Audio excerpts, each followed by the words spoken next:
चलिए क्लास प्रारंभ करते हैं। आज हम देखने वाले हैं छत्तीसगढ़ को। छत्तीसगढ़ को हमने फर्स्ट क्लास में कवर किए थे, छत्तीसगढ़ के प्रतीक चिन्ह के बारे में। आज कवर करेंगे छत्तीसगढ़ के नामकरण को लेकर। हम जो है छत्तीसगढ़ के प्रशासनिक जो है भाग है उसको कवर कर रहे हैं। तो छत्तीसगढ़ के प्रशासनिक भाग के अंतर्गत आज हम देखने वाले हैं छत्तीसगढ़ का नामकरण। छत्तीसगढ़ का नामकरण, छत्तीसगढ़ का नामकरण। अब ये कैसे नामकरण, जैसे कि अगर हम देखें तो अपना छत्तीसगढ़ देश के 26वें राज्य के रूप में अस्तित्व में आया था, है नहीं? कब बना था 26वें राज्य के रूप में? तो 1 नवंबर सन 2000 को। इनके मातृ राज्य कौन थे? मध्य प्रदेश।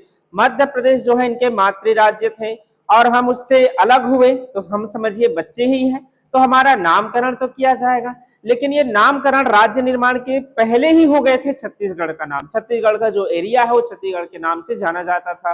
तो ये छत्तीसगढ़ जो शब्द है कब से आया और छत्तीसगढ़ से पहले क्या नाम था अपने राज्य का, या फिर था तो क्या था, या किस समय था छत्तीसगढ़ से पहले जो है क्या नाम था और वो किस समय चलित अवस्था में थे और उसका क्षेत्र कितना हुआ करते थे।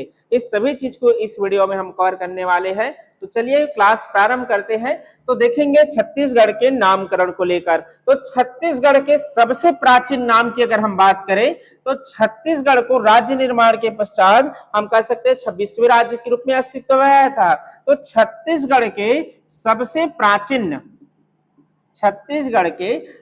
प्राचीन नाम क्या है? तो छत्तीसगढ़ का सबसे प्राचीन नाम है दक्षिण कोसल। दक्षिण कोसल जो है छत्तीसगढ़ के सबसे प्राचीन नाम है। अब यह दक्षिण कोसल किस समय नाम था समझने का प्रयास करेंगे। तो छत्तीसगढ़ के अगर हम जानकारी की चीजें देखें तो ये हमारा चीजें आते हैं महाभारत से, रामायण से जुड़े हुए, महाभारत से जुड़े हुए, या कहे उत्तर वैदिक काल से जुड़े हुए। उत्तर वैदिक काल में आप कह सकते हैं रामायण लिखा गया, महाभारत लिखे गए, उसी से संदर्भ से हमें साक्ष्य मिलता है। रामायण से जुड़े हुए एक घटना यहाँ पर आते हैं कि अपने जो क्षेत्र है वो कौशल जनपद के नाम से जाना जाता था। कौशल, ठीक है, तो कौशल जनपद के नाम से जाना जाता था। इस कौशल जनपद के राजा थे राजा भानुमत। तो हुआ यूं कि राजा भानुमत का जो है एक पुत्री थी, उनका नाम था, सभी को पता है, उनकी पुत्री का नाम Kaushalya.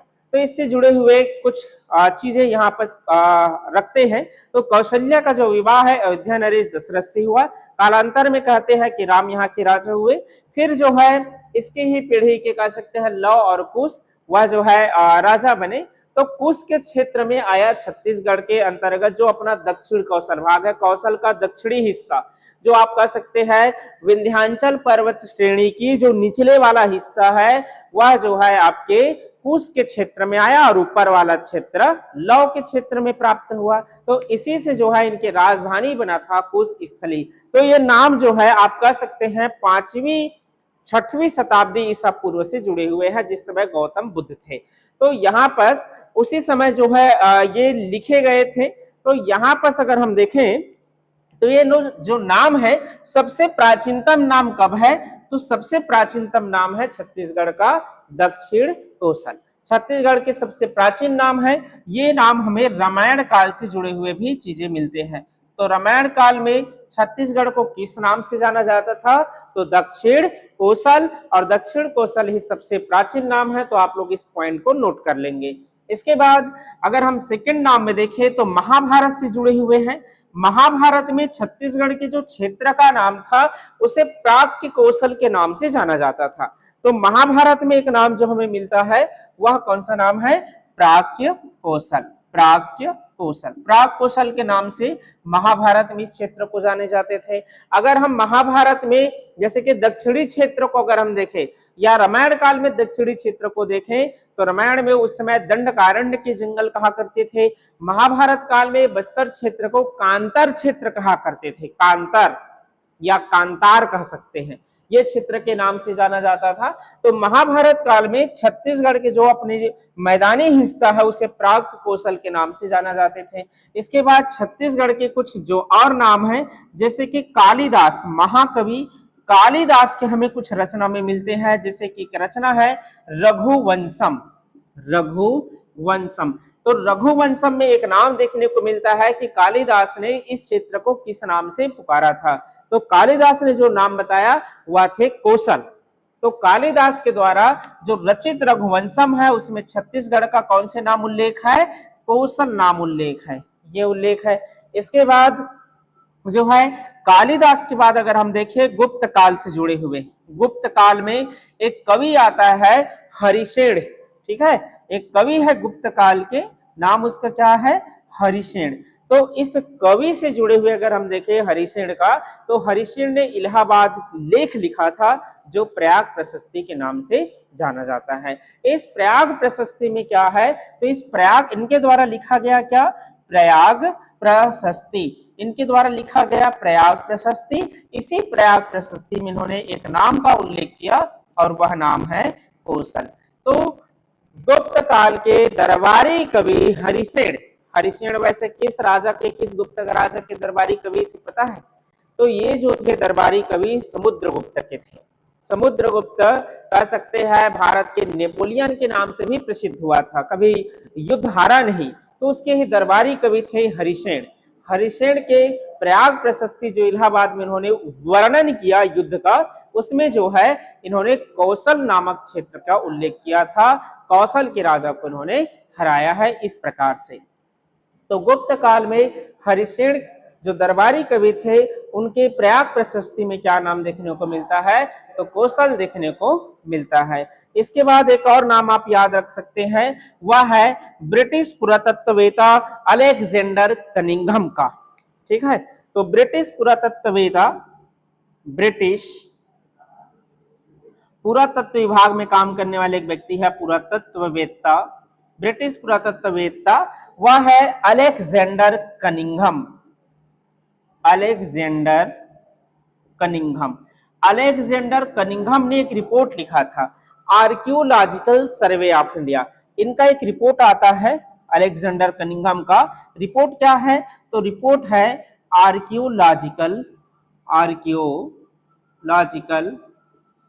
Survey of India, archaeological survey of India, archaeological survey of India ये नाम था।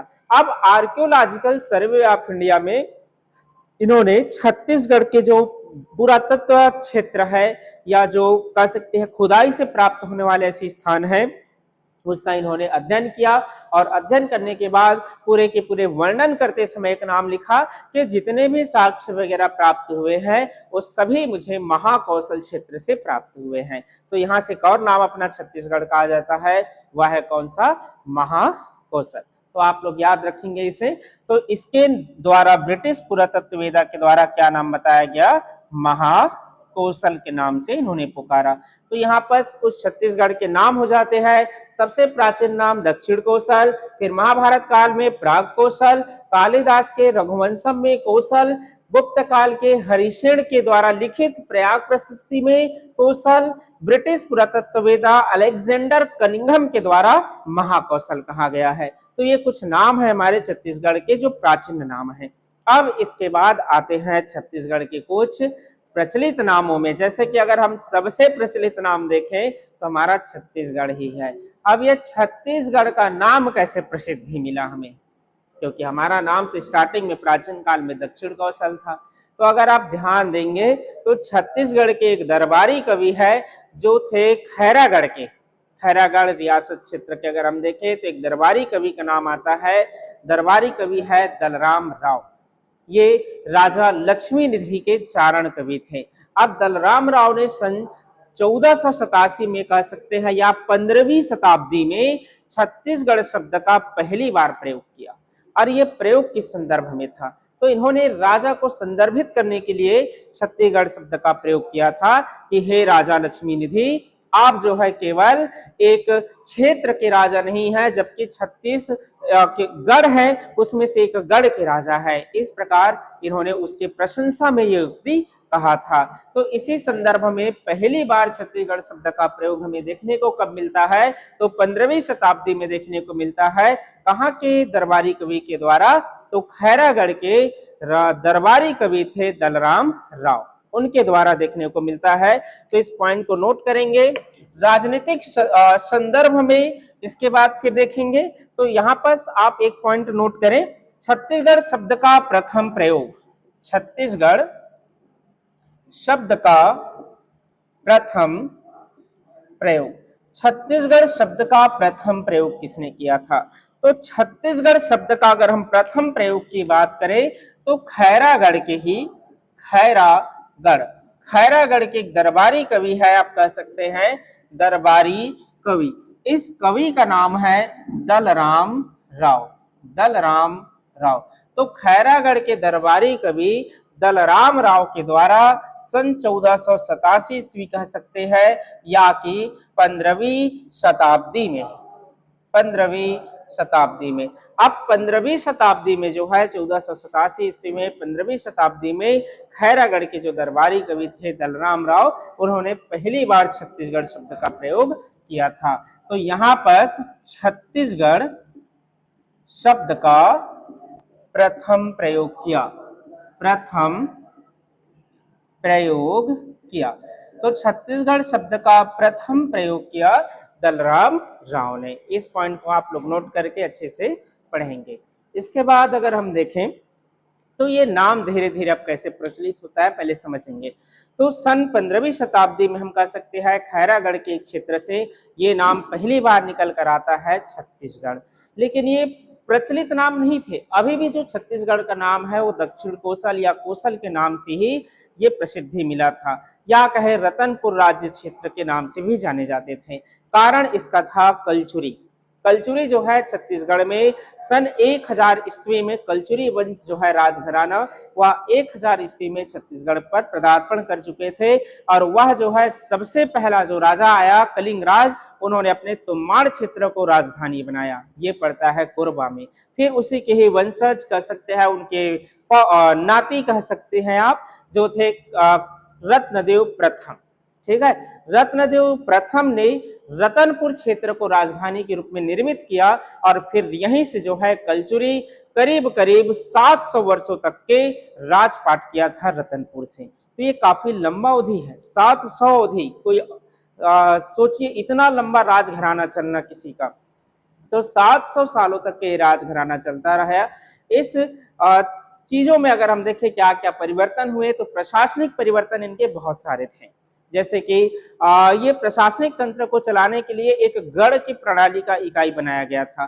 तो गढ़ प्रणाली में 36 गढ़ उस समय बनाए गए थे। अब 36 गढ़ था, इसीलिए इसका नाम पहली बार प्रयोग करके रख दिया गया छत्तीसगढ़। लेकिन ये केवल प्रयोग था। इसके बाद धीरे धीरे ये नाम पॉपुलर होते गए, आम लोग भी इसको पुकारते गए।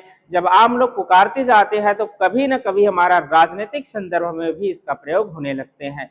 जैसे कि अगर मान लो कोई बच्चा होता है और उसका नाम जो है घर में रखा जाता है अमर साहिल या कुछ भी रखा जाता है, कोई एक मूल नाम रखा जाएगा, या मान लीजिए अमर रख दिए, और उसके जो है आप छोटू छोटू कहते हैं घर में, या फिर चिंटू मिंटू कुछ भी नाम से आप पुकारते हैं, और यही जो नाम है पड़ोस सुन लेता है। अब पड़ोस लोग उसे छोटू चिंटू मिंटू ऐसे कहते रहेंगे, फिर गांव भर कहते रहेगा, फिर पूरे गांव कहेंगे तो पूरा क्षेत्र चिंटू मिंटू, अगर अधिक प्रसिद्धि मिल गया तो फिर उसको पूरा क्षेत्र कहने लगेगा।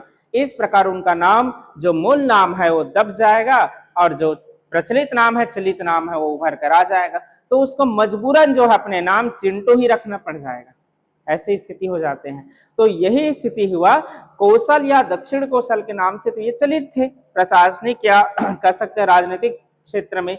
लेकिन हुआ ये कि धीरे धीरे आम लोगों के मन में जो है ये नाम काफी ज्यादा प्रचलित हो गया। तो करीब 200 साल लग गए। 15वीं शताब्दी में उन्होंने पहली बार प्रयोग किया, तो 17वीं शताब्दी आते आते फर्स्ट बार जब राजनीतिक संदर्भ में प्रयोग हुआ तो उसका प्रयोग किया था रतनपुर के ही दरबारी कवि, क्योंकि राजधानी थे रतनपुर। तो रतनपुर के ही दरबारी कवि थे गोपाल मिश्र। गोपाल मिश्र ने जो है फिर उसने कह सकते हैं पहली बार राजनीतिक संदर्भ में प्रयोग किया था। तो इस चलिए लिखते हैं। तो यहाँ पर अगर हम देखें राजनीतिक संदर्भ में प्रयोग किसने किया था, तो राजनीतिक संदर्भ में प्रयोग राजनैतिक संदर्भ राजनैतिक संदर्भ में प्रयोग, राजनैतिक संदर्भ में प्रयोग। अब राजनैतिक संदर्भ में हम प्रयोग की बात करें तो इसमें एक कवि आता है। कवि कहाँ का है? तो रतनपुर का। रतनपुर का कवि कौन सा बताया? गोपाल मिश्र। गोपाल मिश्र कवि का नाम है। तो यहाँ पास आ जाएंगे, कवि का नाम गोपाल मिश्र। गोपाल मिश्र। अब गोपाल मिश्र ने कौन सी रचना लिखा था? तो गोपाल मिश्र ने लिखा, इनका रचना आता है खूब तमाशा। इनका एक रचना है खूब तमाशा, मस्त तमाशा करो खूब तमाशा। ठीक है, तो ये लिखा कब इन्होंने? 1686 में, 86 में जब लिखा 1686 में खूब तमाशा गोपाल मिश्र के द्वारा, तो इनके द्वारा ही छत्तीसगढ़ शब्द का प्रयोग कहा किया गया और इसी प्रयोग को जो है राजनीतिक संदर्भ में पहली बार प्रयोग कहते हैं। तो राजनीतिक संदर्भ में पहली बार प्रयोग किसने किया था? गोपाल मिश्र ने किया था अपनी रचना खूब तमाशा में। ठीक है, इसके बाद फिर धीरे धीरे ये नाम चलते रहा। फिर इसके बाद मराठा काल आ जाते हैं कलचुरी के बाद। तो मराठाओं ने भी जो है कुछ नाम रखे, जैसे मुगल के अंतर्गत देखे इसके समकालीन भारत की जो सत्ता प्रणाली था उसमें कौन राज कर रहे थे? तो मुगल। तो मुगल काल में अगर आप छत्तीसगढ़ का नाम देखोगे तो ये रतनपुर राज्य के नाम से ही प्रसिद्ध थे मुगल काल में। मुगल काल में देखा जाए तो छत्तीसगढ़ जो है किस नाम से प्रसिद्धि मिला था? तो रतनपुर राज्य। कारण इसका है यहाँ की राजधानी काल में जो है राजधानी थे क्या? तो यहाँ पर मुगल काल में राजधानी थे रतनपुर। तो इस पॉइंट को आप लोग नोट कर लेंगे। ठीक है, कि मुगल काल में रतनपुर राज्य के नाम से जाना जाते थे। इसके बाद मराठा काल के अंतर्गत आते हैं। अब मराठा काल का साक्ष्य कहाँ से मिलता है? तो मराठा काल में जो है नाम से जुड़े हुए अगर हम देखें एक घटना, तो यहाँ पर एक 1707 का लेख मिलता है। 1707 का एक सनद प्राप्त है और ये सनद लिखा था काशीनाथ गुप्ते ने। काशीनाथ के द्वारा ये सनद लिखे गए और इसी सनद में 1707 के सनद में छत्तीसगढ़ शब्द का प्रयोग देखने को मिलते हैं। तो इसमें जो है सनद में काशीनाथ गुप्ते के द्वारा एक रचना लिखा गया था। अगर लिखना चाहोगे तो रचना का नाम क्या है? तो नागपुर कर भोसल्यांची बखर। नागपुर कर भोसल्यांची बखर। नागपुर कर भोसल्यांची बखर ये इनके नाम थे। तो इसके अंतर्गत इन्होंने इस किताब पर लिखा और इसी में जो है छत्तीसगढ़ शब्द का प्रयोग किया था काशीनाथ गुप्ते के द्वारा। तो ये थे मराठा संदर्भ में। मराठा के बाद आते हैं ब्रिटिशर्स। तो ब्रिटिशर्स के अंतर्गत अगर हम देखें साक्ष्य छत्तीसगढ़ नाम से जुड़े हुए कहाँ पर हमें प्राप्त होता है? तो एक बिलासपुर जिला गजेटियर है, इसको जरूर आप लोग नोट करेंगे। तो ब्रिटिश काल में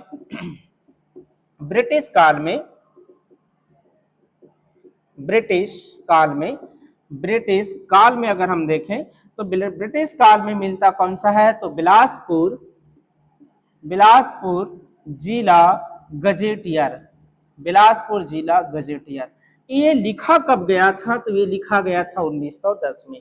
अब बिलासपुर जिला गजेटियर में क्या छपा? इनके संपादक कौन थे?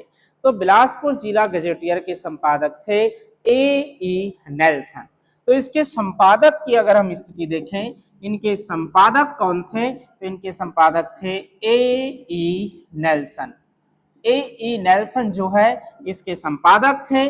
अब इस बिलासपुर जिला गजेटियर में लिखा क्या गया था? तो इसमें लिखा गया, उल्लेख किया गया कि जो है 1795 में, सन 1795 में कैप्टन ब्लंट ने छत्तीसगढ़ से राजमुंद्री तक की यात्रा किया। अब यहाँ पर भी एक नाम आ गया। तो सन 1795 में कहता है, सन 1795 में कौन यूरोपीय यात्री? तो कैप्टन ब्लंट ने कहां से यात्रा? छत्तीसगढ़ से राजमुंद्री तक की यात्रा किया था। ये उल्लेख देखने को मिल जाता है, कैप्टन ब्लंट के द्वारा ये यात्रा किया गया। अब इस प्रकार छत्तीसगढ़ का नाम व्यवहारिक दृष्टि से हर जगह जो है प्रयोग होने लगे थे। तो अगर हम देखें तो छत्तीसगढ़ के पहली प्रयोग 15वीं शताब्दी में बलराम राव खैरागढ़ के दरबारी कवि के द्वारा, फिर 200 साल लग गए ये नाम प्रचलित होने में, फिर राजनीतिक संदर्भ में प्रयोग किया गया 17वीं शताब्दी में, फिर धीरे धीरे राजनीतिक संदर्भ में जब प्रयोग हुआ तो संपूर्ण जो है नाम छत्तीसगढ़ क्षेत्र के नाम से चलने लगा, और फिर यही नाम जो है राज्य निर्माण के बाद भी अस्तित्व में रहे और इसी नाम को हमने स्वीकार किया, और फिर अपना राज्य जो है 1 नवंबर सन 2000 को जब अस्तित्व में आया तो देश के 26वें राज्य के रूप में छत्तीसगढ़ के नाम से यह अस्तित्व में आया था। ठीक है, अब इसके शाब्दिक दृष्टि के अर्थ से आप नाम को समझ लीजिए, क्योंकि यही जो है आपके व्यवहारिक हो सकते हैं, बाकी तो नहीं। अब शाब्दिक दृष्टि से किस प्रकार छत्तीसगढ़ का नाम छत्तीसगढ़ पड़ा है। शाब्दिक दृष्टि से, शाब्दिक दृष्टि से अगर हम देखें ध्यान से तो शाब्दिक दृष्टि से अर्थ क्या है, शब्द, अर्थात शाब्दिक मतलब शब्द, शब्द में क्या लिखा गया है, छत्तीसगढ़ लिखा गया है। अगर आप इस शब्द को ध्यान से देखेंगे इसमें क्या लिखा गया है, छत्तीसगढ़। अगर मैं इसको संख्या में लिखूं तो 36 और इस गढ़ को लिखूं तो गढ़, गढ़ का अर्थ है किला। गढ़ का एक मुखिया होते थे जिसको गढ़पति या दीवान कहा करते थे।